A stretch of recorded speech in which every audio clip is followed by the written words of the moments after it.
Assalamualaikum warahmatullahi wabarakatuh. Alhamdulillahi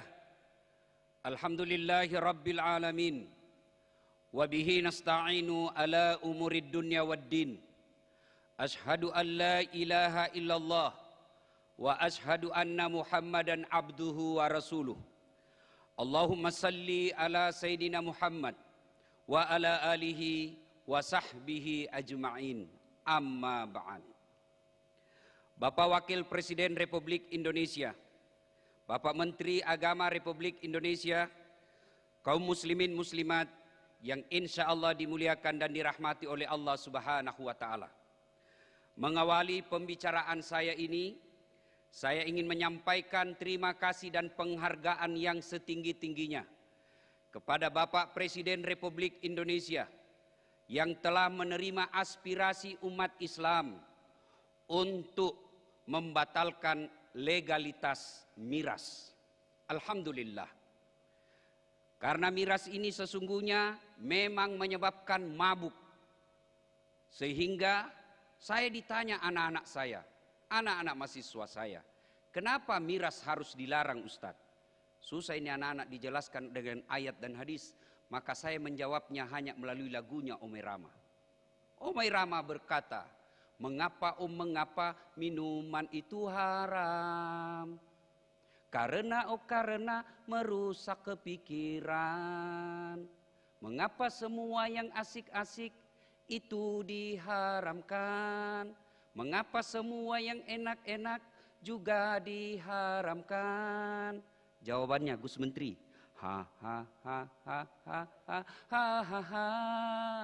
itulah perangkap setan, umpannya ialah bermacam-macam kesenangan. Alhamdulillah, Presiden Republik Indonesia tidak tergoda dengan kesenangan ini. Tapi ketahuilah Bapak Ibu saudara-saudara sekalian, ada mabuk yang lebih berbahaya daripada mabuk miras, yaitu mabuk cinta. Kalau orang mabuk cinta, maka gentayanganlah para pelakor dan banyak suami-suami lebih cinta kepada istri orang lain. Tapi ketahuilah, ada lagi satu mabuk yang lebih berbahaya dari mabuk miras dan mabuk cinta, yaitu mabuk kekuasaan. Alhamdulillah, alhamdulillah, Bapak Presiden Republik Indonesia tidak tergoda dengan mabuk kekuasaan ini. Andai saja beliau mabuk kekuasaan, maka beliau akan tetap menghalalkan miras meskipun diharamkan dalam agama. Alhamdulillah. Ibu bapak, saudara-saudara sekalian, teristimewa Wakil Presiden Republik Indonesia, Menteri Agama Republik Indonesia yang saya muliakan. Kurang lebih 1400 tahun yang lalu terjadilah peristiwa yang sangat spektakuler, di mana diperjalankan seorang manusia pilihan dari Masjidil Haram di Mekah ke Masjidil Aqsa di Palestina, lalu naik ke langit, berdialog dengan Sang Yang Maha Pencipta, dan kembali lagi ke muka bumi. Pertanyaannya, mengapa peristiwa ini spektakuler? Karena perjalanannya sangat jauh, sementara waktu yang ditempuh sangat ringkas. Hukum fisika mengajarkan semakin jauh perjalanan kita tempuh, maka semakin lama waktu yang dibutuhkan. Tapi perjalanan Isra dan Mi'raj ini, perjalanannya sangat jauh, tapi waktunya sangat ringkas. Ayat yang kita simak tadi dijelaskan bukan satu malam, tapi sebagian malam saja. Makanya ketika Nabi menceritakan kejadian Isra dan Mi'raj ini, hampir tidak ada yang percaya. Bahkan Abu Jahal dan Abu Lahab berkata, saudara-saudaraku bangsa Mekah, penduduk Mekah, inikah Muhammad yang kau yakini sebagai Nabi? Ternyata dia sudah gila. Katanya dari Masjidil Aqsa tadi malam. Hari ini ada lagi di Mekah. Mereka tidak percaya. Kenapa? Karena waktu perjalanan itu, pada saat itu, kendaraan paling cepat neonta. Dari Mekah ke Masjidil Haram ke Masjidil Aqsa waktu itu, waktu yang paling cepat 1 bulan. Perginya, pulangnya 1 bulan. 2 bulan PP. Sementara Nabi tidak cukup 1 malam. Mereka tidak percaya. Mereka lupa bahwa sebenarnya perjalanan Isra dan Mi'raj ini bukan kehendaknya Nabi, tapi kehendak Allah Subhanahu wa Ta'ala. Contoh paling sederhana, beberapa saat yang lalu Pak Menteri ke luar Jakarta, ke Jawa Timur. Pagi berangkat, sampai di Jawa, kurang lebih duhur, bertemu dengan para pegawai. Selesai itu, balik lagi ke Jakarta.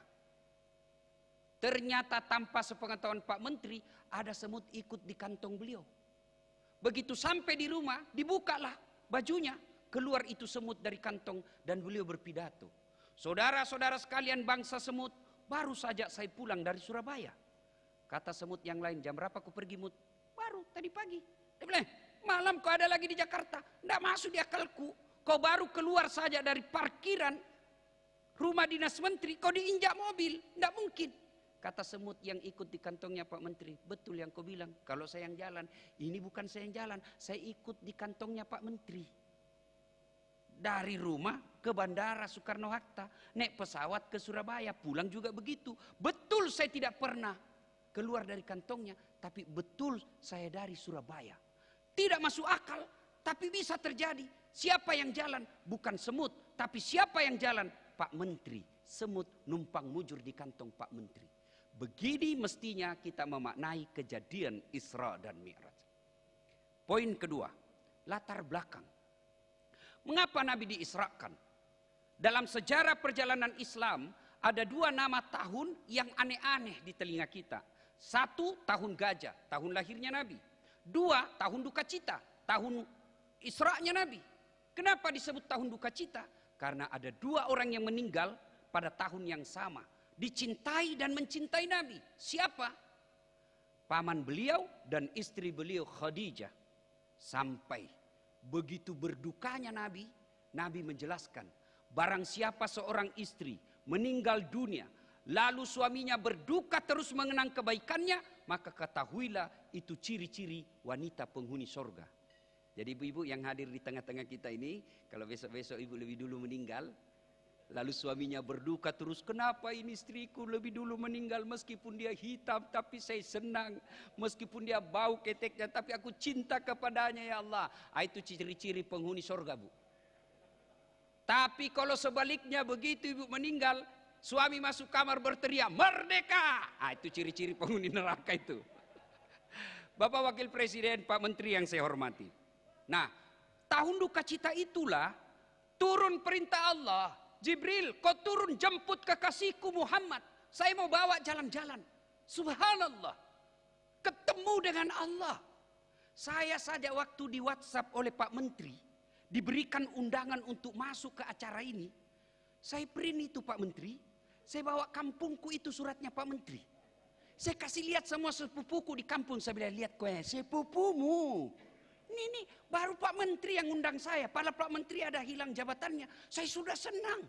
Gimana kalau diundang oleh Allah? Itulah hiburannya Rasulullah. Bukan dihibur ke Ancol, bukan ke Taman Mini, kemana? Ketemu dengan Allah. Tahun duka cita. Sekarang kalau kita bawa ke Indonesia, seluruh dunia, kita lagi duka cita. Kenapa? Ada wabah namanya COVID-19. Keren betul namanya, tapi menakutkan. COVID-19. Tapi zaman Nabi tidak ada medsos yang membuat orang makin cemas. Sekarang sudah ada wabah, medsos lagi mencemaskan kita. Coba lihat Pak, rakyat Indonesia begitu susahnya diurus. Waktu tidak ada vaksin, teriak bangsa Indonesia, mana vaksin? Datanglah vaksin, teriak lagi, ini tidak halal, palsu. Dinyatakanlah asli, masih teriak juga, ini tidak halal. Keluar fatwanya MUI, ini halal, masih teriak juga. Harus presiden dulu yang divaksin. Sudah divaksin lagi Pak Presiden, apalagi dia bilang jarumnya tidak masuk. Sudah ditunjukkan lagi jarumnya masuk, dia bilang lagi pencitraan. Zaman Nabi tahun duka cita tidak ada medsos. Maka pada saat ini mestinya, saat kita duka cita, mestinya kita punya kekompakan untuk menghadapi wabah ini. Ibu bapak, saudara-saudara sekalian yang saya hormati. Ketika Nabi berduka inilah Allah berikan hadiah. hadiahnya ada. Hadiahnya adalah perintah sholat. Lalu apa kaitannya dengan moderasi beragama? Apa hubungannya dengan moderasi beragama? Satu, ajaran Isra Mi'raj mengajarkan keseimbangan. Mana buktinya? Kita belajar dari Masjidil Haram ke Masjidil Aqsa. Ini adalah menggambarkan kepada kita, yuk kalau mau maju, mau sukses, moderasi beragamamu lancar, maka perbaiki hubunganmu kepada sesama manusia. Tapi tidak cukup hubunganmu kepada sesama manusia, maka sempurnakan pula dengan hubunganmu kepada Allah. Itulah Mi'raj. Isra'nya kepada sesama manusia, Mi'rajnya kepada Allah. Operasionalnya, ada orang baik betul ibadahnya, hitam jidatnya gara-gara sholat, tahajud tiap malam, Senin Kamis dia puasa, berjamaah di masjid, tadarus tiap hari. Tapi tetangga sebelah kanannya dia musuh gara-gara parkir. Tetangga depan rumahnya musuh gara-gara got. Samping kanannya musuh gara-gara bunga janda bolong. Lagi naik daun ini bunga janda bolong. Di belakangnya bertengkar gara-gara gotnya atau binatang ternaknya. Apa mereka baik? Tidak. Nabi menginformasikan, orang baik itu bukan yang sekedar sholatnya bagus. Orang baik itu bukan sekedar tiap tahun dia pergi umroh. Tapi siapa orang baik? Khairun nas anfa'uhum linnas. Yang paling banyak manfaatnya buat orang lain. Bisa jadi sholatnya cuma hanya 5 waktu. Bisa jadi sedekahnya hanya seadanya. Bisa jadi dia tidak umroh, tidak pernah haji. Tapi dia banyak manfaat di lingkungannya. Dia sebarkan kebaikan. Dia menjadi rahmatan lil alamin. Islam yang membawa keberkahan bagi lingkungannya. Dia lebih baik daripada yang hitam jidatnya tapi banyak musuhnya. Inilah yang disebut keseimbangan. Tapi sebaliknya, ada orang bagus akhlaknya, tutur katanya santun, sedekahnya cukup, tapi tidak pernah sholat. Ini juga tidak baik. Maka diajarkanlah keseimbangan Isra Mi'raj. Perbaiki hubunganmu horizontal, jangan lupa vertikal. Inilah yang kita kenal dengan hablum minallah, hablum minan nas. Ajaran kedua, musyawarah. Ketika turun Rasulullah telah ketemu dengan Allah, kan Nabi mengajukan proposal. Ibarat saya ketemu Pak Menteri proposal saya Pak Menteri. Nabi juga mengajukan proposal. Ya Allah, umatku ini kan kecil-kecil, pendek-pendek, ceper. Umurnya pun pendek-pendek. Ya Allah, kasihlah kami keistimewaan. Allah sampaikan, Muhammad, saya berikan kamu hadiah yang tidak pernah aku berikan kepada umat dan nabi sebelummu, yaitu sholat 50 kali sehari semalam. Gembiralah Nabi. Turun ketemu Nabi Musa. Kalau bahasa kita, Mas Bro, gimana? Apa kau dapat dari Allah untuk umatmu? Alhamdulillah, saya dapat perintah sholat 50 kali sehari semalam. Nabi Musa berkata, berapa? 50 bos. Enggak salah. Enggak mampu itu umatmu. Umatku saya gede-gede kuat-kuat. Enggak mampu kalau 50. Kau minta diskon lah. Ini dalam hadis enggak seperti ini. Ini bahasanya dasar atlatif.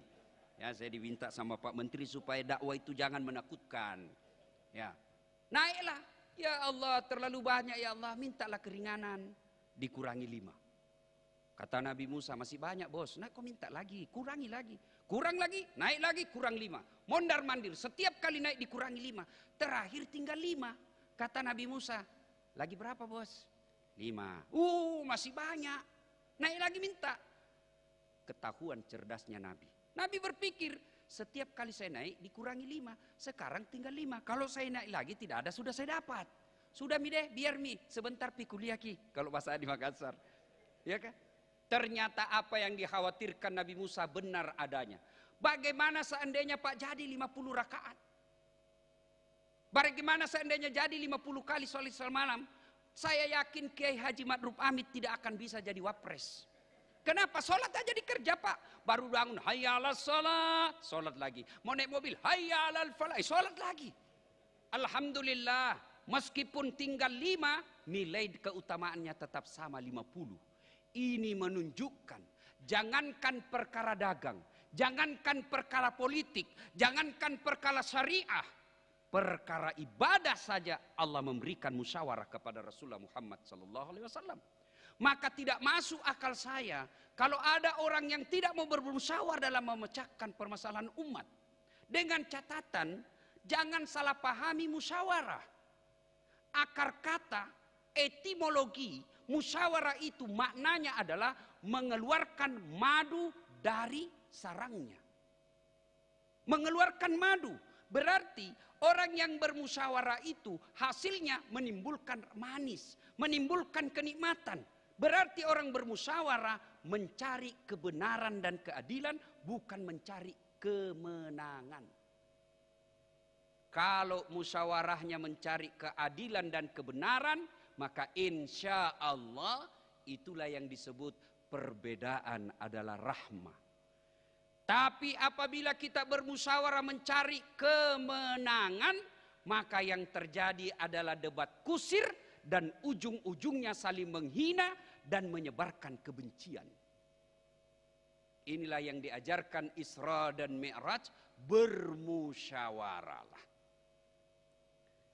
Nilai yang ketiga, karena waktu yang sangat terbatas, persatuan dalam sholat. Itu sholat jamaah. Coba kita lihat sholat jamaah. Nilai-nilai persatuan dalam sholat jamaah. Mulai dari bahasanya. Gus Menteri, bisa dibayangkan bagaimana seandainya sholat boleh memakai bahasa masing-masing. Yang jadi imam, dia takbir pakai bahasa Arab. Allahu Akbar. Makmum, datang saudara kita dari Padang. Allah nan gadang. Muncul pula saudara kita dari Jawa. Gusti Allah gede, na ageng.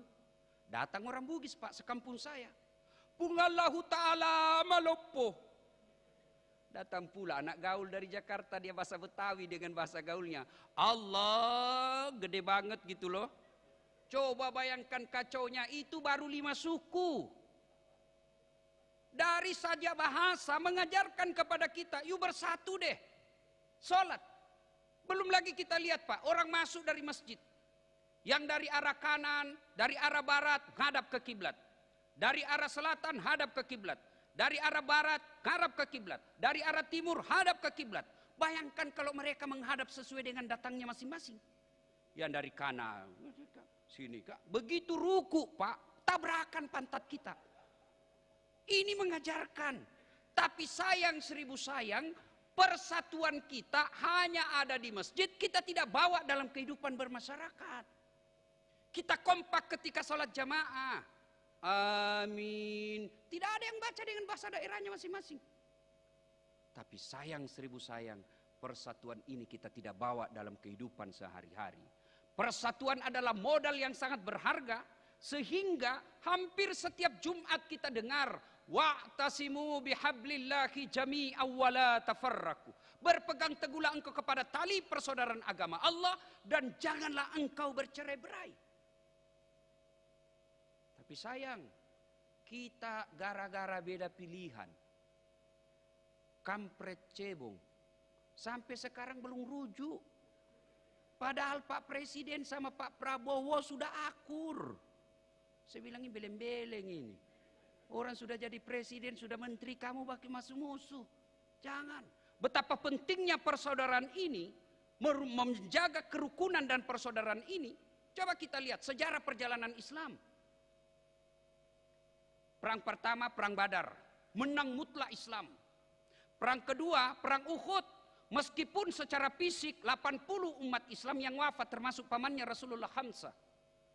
Tapi tidak kalah kita waktu itu. Kita menang. Kenapa? Karena tujuan peperangan itu ingin mengambil Madinah. Tapi umat Islam mampu mempertahankan Madinah. Perang ketiga, Perang Khandaq. Menang mutlak Islam pada saat itu. Sehingga jumlahnya semakin banyak. 3 kali menang. Maka datanglah Nabi ke Mekah untuk umroh. Di Hudaybiyah di Hudaybiyah beliau kemudian dihadang. Karena dihadang kemudian ditawarkanlah perdamaian untuk bermusyawarah. Nabi memilih untuk bermusyawarah. Inilah Islam. Kata Nabi, selama masih ada tawaran untuk berdamai dan bermusyawarah bersatu, lakukan itu. Sidang jamaah yang saya muliakan, pada akhirnya Isra dan Mi'raj ini jangan sekedar menjadi seremonial semata. Tetapi mari kita jadikan nilai-nilai dalam kehidupan beragama. Apabila Islam mampu kita aplikasikan dalam kehidupan sehari-hari, maka insya Allah terwujudlah firman Allah. Walau anna ahlal qura amanu wattaqau lafatahna alaihim barakatim minas sama'i wal ar. Allah akan turunkan keberkahan dari langit dan keberkahan dari dalam tanah. Terima kasih, semoga ada manfaat.